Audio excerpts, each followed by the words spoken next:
सोनपुर नामक गांव में चंदन नाम का एक गरीब ब्राह्मण रहता था। उसके परिवार में उसकी पत्नी सुधा और दो बेटे राजेश और सोहन थे। चंदन बहुत ही गरीब था। वो जो कुछ भी दक्षिणा मांग कर लाता उसमें अपने परिवार का गुजारा करना बहुत कठिन था। चंदन का बड़ा बेटा राजेश बहुत ही गुस्से वाला था। वो हमेशा अपने पिता पर क्रोधित होते रहता था। ये क्या पिताजी, आज आप फिर से भिक्षा में कुछ नहीं लेके आए? ऐसे कैसे हम लोगों का गुजारा चलेगा? आप तो हम लोगों को भूखा ही मार दोगे। आपने आज तक हम लोगों के लिए कुछ नहीं किया है, आप तो हमें गरीबी में ही मार देंगे। राजेश, तुम अपने पिता से इस तरह बात कर रहे हो? क्या यह बातें उचित है? फिर क्या कहूँ पिताजी, जो भी भिक्षा मांग कर आते हैं उससे हम लोगों का गुजारा नहीं चलता, हमारा पेट भी नहीं भरता। गलती मेरी ही है, मैं ही ठीक से अपने बच्चों का गुजारा नहीं कर पा रहा, उनका पेट भी नहीं भर पा रहा। लेकिन मैं करूँ भी तो क्या करूँ?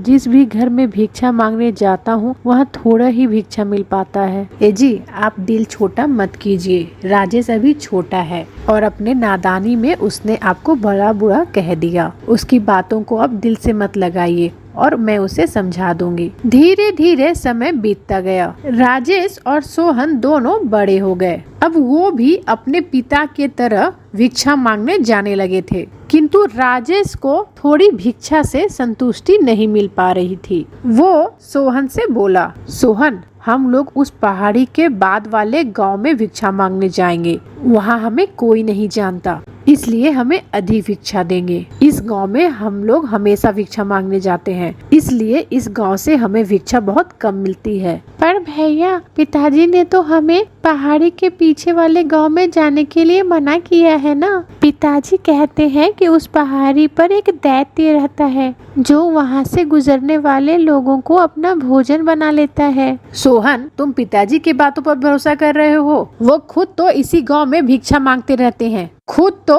किसी दूसरे गांव में जाने की कोशिश नहीं करते हैं। लगता है पिताजी आलस्य के कारण ही दूसरे गांव नहीं जाते हैं। तू चल रहा है तो बता, वरना मैं अकेला ही चला जाऊंगा। नहीं भैया, मैं आपको अकेला कैसे छोड़ सकता हूँ? माँ पिताजी ने कहा है कि मैं हमेशा आपके साथ रहूँ। मैं भी आपके साथ चलूंगा। राजेश और सोहन पहाड़ी के उस पार दूसरे गांव में भिक्षा मांगने के लिए जाते हैं। राजेश को उस दिन बहुत सारी भिक्षा मिलती है, जिसे देखकर वो बहुत खुश होता है। सोहन, देखा, पहाड़ी पर कोई दैत्य नहीं रहता। पिताजी तो हमें ऐसे ही डराते रहते हैं। इस गांव में हमें कितनी अधिक भिक्षा मिली है, इसलिए हम लोग कल फिर यहाँ इसी गांव में आएंगे। और हाँ, तुम माँ और पिताजी को कुछ मत बताना। ठीक है भैया, मैं किसी को कुछ नहीं बताऊंगा। भैया, मुझे जोरों से प्यास लगी है। बस इतनी सी बात? यहाँ तो बहुत सारे घर दिखाई पड़ रहे हैं, चलो कहीं चलकर पानी पीते हैं। राजेश और सोहन एक घर में पानी के लिए पूछते हैं। वहाँ एक बूढ़ी महिला द्वार खोलती है। हम दोनों ब्राह्मण हैं और सोनपुर गांव से आए हैं, क्या हमें पीने के लिए थोड़ा पानी मिल सकता है? ब्राह्मण देवता, जरूर, मैं आपको पीने के लिए पानी और खाने के लिए भोजन भी दूंगी। कृपया आप अंदर आकर बैठिए। केशव, इस गांव में आने के लिए बेकार ही हमें शंका हो रही थी, देखा कुछ भी नहीं हुआ। हम लोग सकुशल भिक्षा लेकर घर लौट जाएंगे। माँ तो कह रही थी पहाड़ी पर दैत्य रहता है। तुम्हारी माँ सही कह रही है, ये बात बिल्कुल सच है। वर्षों पूर्व यहाँ एक नगर हुआ करता था, जहाँ का राजा वीर प्रताप बहुत ही क्रूर प्रवृत्ति का था। वो अपनी प्रजा पर बहुत जुल्म करता था। राजा वीर प्रताप को सोना एकत्रित करने का बहुत मन करता था। उसने ढेरों सोने का खजाना अपने महल में जमा किया हुआ था। राजा को अपने ऊपर बहुत अहंकार होने लगा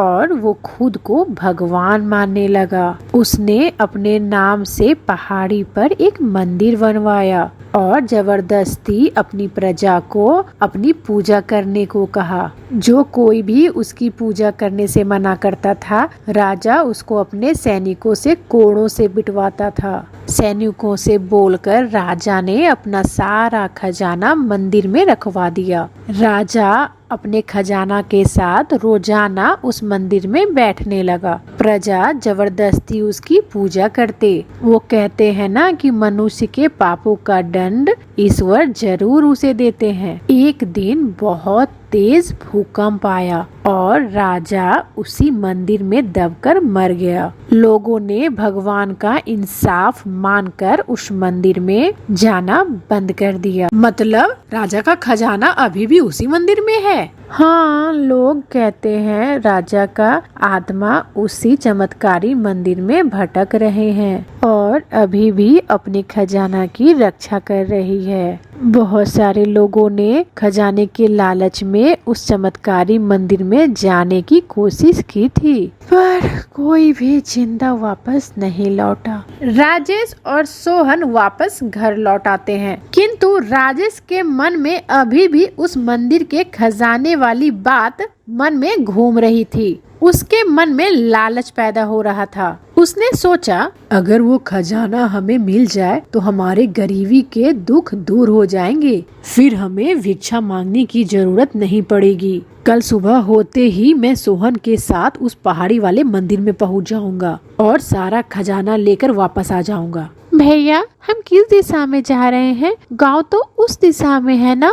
हम दोनों पहाड़ी वाले चमत्कारी मंदिर में जा रहे हैं। किंतु भैया, उस मंदिर में तो राजा के आत्मा की वास है। वो बूढ़ी अम्मा कह तो रही थी। भैया चलो वापस चलते हैं, मुझे बहुत डर लग रहा है, कहीं खजाने के लालच में कुछ अनर्थ न हो जाए। माँ हमेशा कहती है कि लालच करना बुरी बात है। हमारे पास जितना है हमें उसी में संतोष करना चाहिए। एक काम कर, तू यही बैठ, मैं मंदिर के अंदर होकर आता हूँ। राजेश सोहन को मंदिर के बाहर ही छोड़कर अंदर चला जाता है। वो देखता है कि मंदिर में बहुत सारा खजाना रखा हुआ है। अरे वाह, इतना खजाना! अब तो मैं जल्दी से इस खजाने को बटोर कर बाहर चलता हूँ। बेकार में ही लोग हमें डरा रहे थे। यहाँ एक बुरी आत्मा है जो हमें पकड़कर मार देगी, किंतु यहाँ पर तो कुछ भी दिखाई नहीं पड़ता। अब तो हमारी ऐश है, आगे की पूरी जिंदगी हमारी ऐशो आराम से गुजरेगी। राजेश जैसे ही मंदिर में रखा हुआ खजाना ले जाने लगता है कि तभी जोरों की आंधी आ जाती है। मंदिर टूटकर बिखरने लगता है। राजेश घबरा जाता है। ये मेरा खजाना है, इसे तुमने हाथ कैसे लगाया? अब तू यहाँ से जिंदा नहीं जा पाएगा। मुझे छोड़ दो, मुझे जाने दो, मैं खजाने की लालच में आ गया था। मैं कोई खजाना नहीं ले जाऊंगा, मुझे वापस जाने दो। नहीं, बचाओ। ये तो राजेश भैया के चीखने की आवाज है। मुझे अंदर जाना होगा। हे भगवान, मेरी रक्षा करना। मेरे पास ये माँ का दिया हुआ हनुमान जी का लॉकेट है, मैं इसे हाथ में लेकर अंदर जाता हूँ। हे बजरंगबली, मेरी सहायता करो। हे बजरंगबली, मेरी सहायता करो। सोहन हनुमान जी का नाम लेते हुए मंदिर के अंदर जाता है। सोहन बहुत घबरा रहा था। वो अंदर जाकर देखता है कि राजेश बेहोश पड़ा हुआ है और उसके ऊपर बहुत सारा मलबा गिरा हुआ है। सोहन राजेश को उठाकर मंदिर के बाहर ले आता है। राजेश को होश आ जाता है और देखते ही देखते वो मंदिर वहाँ से गायब हो जाता है। आज मेरी आत्मा हमेशा के लिए मुक्त हो गई है। सोहन, तुम ईमानदार व्यक्तित्व के हो। तुम्हारे स्पर्श से ये मंदिर गायब हो गया। इसे मैंने अभिमान में बनवाया था। मैं ईश्वर की जगह लेना चाहता था,